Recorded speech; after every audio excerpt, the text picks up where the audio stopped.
ఓం శ్రీ మాత్రే నమః. ఇప్పుడు మనం విజయవాడ కనకదుర్గమ్మ ఆలయంలో ఉన్నామండి. సో మన విజయవాడ కనకదుర్గమ్మ కొండనే ఇంద్రకీలాద్రి కొండ కూడా అంటారు. సో ఈ ఇంద్రకీలాద్రి అన్న పేరు వెనుక ఉన్న చరిత్ర ఏంటంటే, పురాణాల ప్రకారం దేవతలకు రాజు అయిన ఇంద్రుడు ఒక శాపానికి గురవుతాడండి.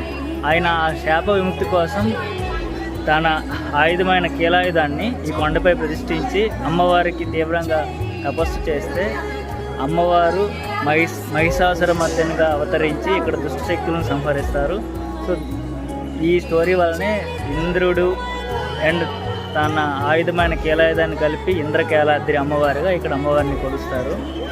అమ్మవారు స్వయంభూ ఇక్కడ వచ్చి ఇక్కడ కొలువై ఉన్నారు కాబట్టి దసరా టైంలో అయితే మనకి దర్శనానికి చాలా టైం పడుతుందని కొన్ని లక్షల్లో ఇక్కడికి భక్తులు వచ్చేస్తారు.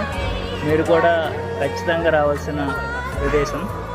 ఓం శ్రీ మాత్రే నమః.